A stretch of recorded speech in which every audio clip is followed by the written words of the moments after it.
Assalamualaikum warahmatullahi wabarakatuh. Bismillahirrahmanirrahim. Alhamdulillah wassalatu wassalamu ala sayyidina Muhammad wa ala alihi washabihi ajmain. Rabbi shrah li sadri wa yassir li amri wa hlul 'uqdatam min lisani yafqahu qawli.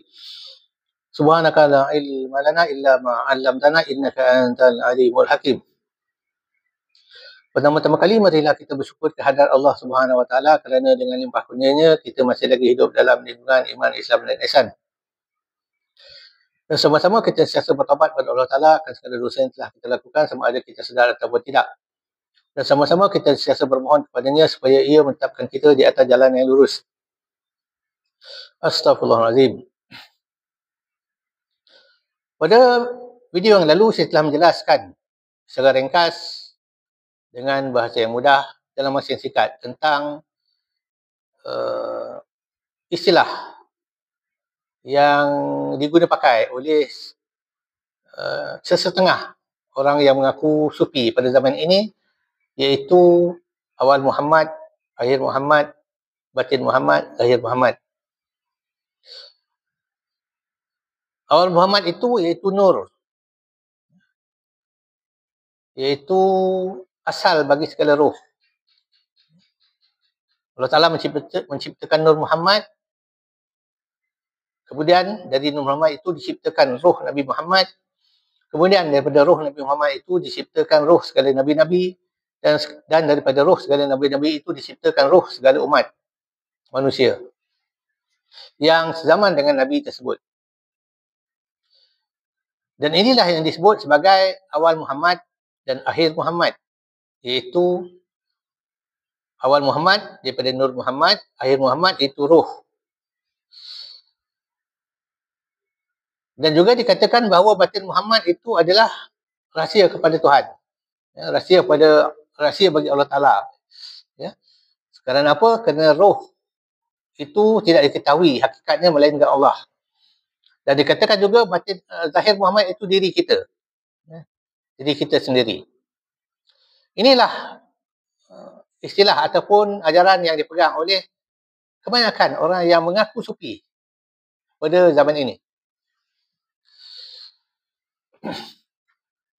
Dan bagi mereka, hakikat Muhammad itu adalah diri kita sendiri. Kerana dikatakan bahawa awal Muhammad itu nurani, nyawa kepada kita. Akhir Muhammad itu rohani, iaitu roh kepada kita. Batin Muhammad itu Rabbani, iaitu rahsia kepada kita. Ini rahsia roh. Dan zahir Muhammad itu insani ataupun jasmani kepada kita. Inilah pegangan mereka yang mengatakan bahawa Muhammad itu adalah diri kita. Baik. Kita lihat apakah yang Allah Ta'ala katakan tentang Muhammad. Ya. Siapakah Muhammad? Allah Ta'ala berfirman di dalam surah Al-Anbiya ayat 107. A'udzubillahi minasyaitonirrajim. Wa ma arsalnaka illa rahmatan lil alamin. Maksudnya, tidak aku utuskan engkau melainkan untuk menjadi rahmat bagi sekalian alam. Artinya Allah Ta'ala mengutuskan seseorang untuk menjadi petunjuk ataupun menjadi ikutan, untuk membawa kebaikan, untuk membawa manusia kepada tauhid, untuk menyelenggara alam ini dengan sebaik-baiknya. Siapakah orang itu?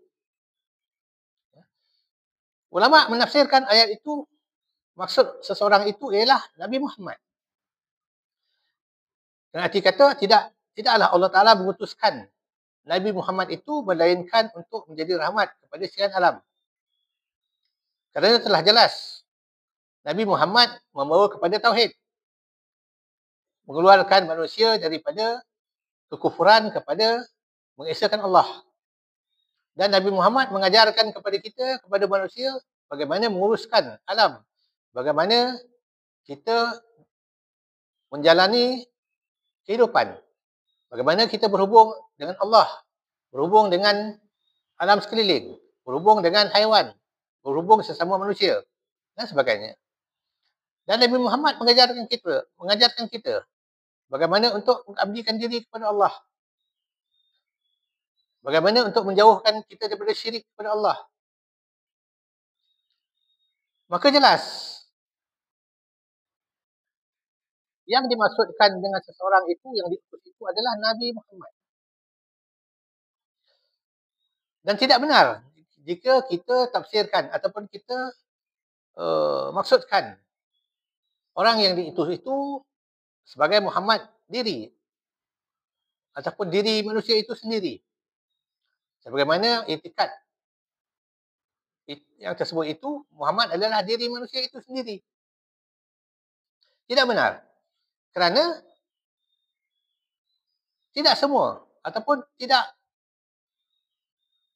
mutlak manusia itu diturunkan ke atas dunia ini untuk memakmurkan bumi. Sebagaimana firman Allah Ta'ala dalam Quran yang bermaksud ya, diturunkan manusia ke muka bumi ini untuk menjadi khalifah, iaitu memakmurkan bumi. Memang itu tujuan Allah Ta'ala turunkan manusia ke muka bumi untuk menjadi khalifah, untuk memakmurkan bumi. Tetapi tidak semua manusia memakmurkan bumi. Bahkan manusia merosakkan bumi, merosakkan kehidupan. Contohnya manusia sentiasa berperang, sentiasa membunuh sesatu sama lain. Berlaku khianat mengkhianati. Berlaku kekejaman. Dan juga manusia merosakkan muka bumi. Menarah segala bukit bukau atas nama pembangunan. Sedangkan Allah Ta'ala menjadikan bukit itu sebagai pasak bumi. Maka, tidaklah manusia itu mutlak menjadi untuk membawa rahmat kepada sekalian alam. Sebagaimana yang disebut dalam hadis, dalam firman Allah Ta'ala itu. Yang mutlak membawa kemakmuran, membawa rahmat adalah Nabi Muhammad. Jadi jelas yang dimaksudkan oleh ayat tersebut adalah Nabi Muhammad. Bukanlah Muhammad diri ataupun manusia itu sendiri. Baik. Dikatakan oleh mereka ini, kita tidak boleh mengenal Allah melainkan melalui Muhammad. Mereka tidak berkata melainkan melalui Nabi Muhammad. Mereka berkata melalui Muhammad. Jelas, itikad mereka mengatakan hendaklah merujuk kepada diri sendiri. Secara mutlak, barulah kita mengenal Allah.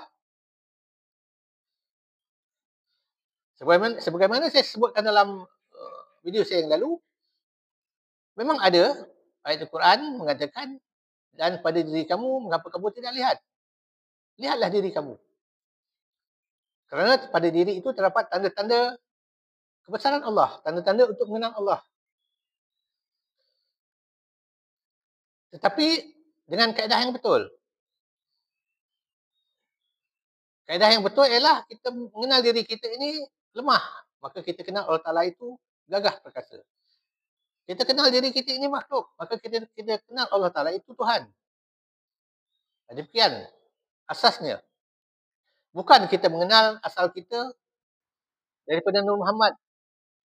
Akhir kita roh. Lahir kita jasmani. Dan ini kita lah Muhammad. Tidak. Kita tidak akan mengenal Allah. Melainkan kita merujuk kepada Al-Quran, merujuk kepada hadis, merujuk kepada penjabaran ulama muktabar. Hanya sebenarnya diri kita ini adalah tanda ataupun alat untuk kita mengenal Allah. Seperti mana yang disebut oleh ulama-ulama sufi, barang siapa kenal akan dirinya, maka kenal ia akan Tuhannya. Ini mengenal secara perbandingan. Kenal diri kita ini makhluk dengan segala sifat yang lemah, maka kita kenal Allah Ta'ala itu Tuhan dengan segala sifatnya yang maha sempurna. Jadi, iktikad yang mengatakan, ataupun pegangan yang mengatakan bahawa diri kita Muhammad adalah tidak disepakati oleh ulama-ulama muktabar. Bahkan ulama sufi yang awal ataupun ulama sufi tahap tabi'in. Bahkan sehingga Syekh Abdul Qadir Jalani, Imam Ghazali tidak mengatakan secara mutlak bahawa diri kita ini Muhammad. Ulama hanya mengatakan asal diri kita yang zahir daripada Nabi Adam. Dicipta daripada tanah. Dan unsur pada diri kita ini, jasmani kita ini,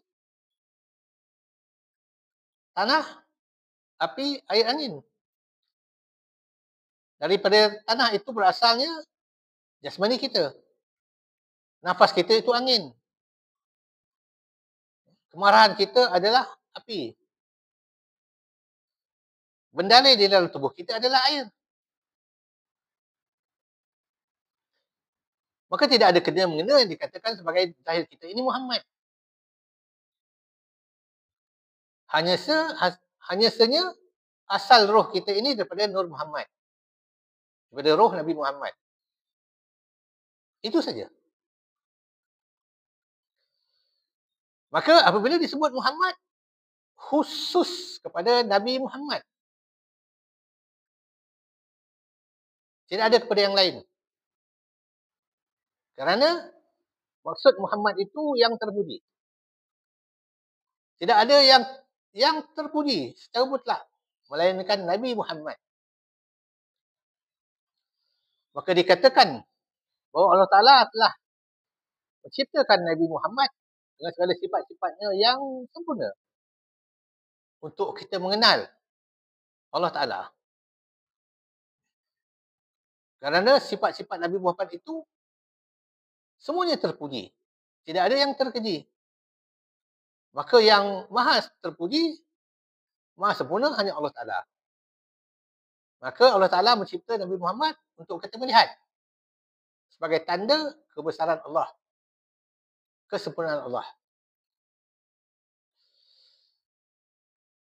Maka hendaklah kita faham.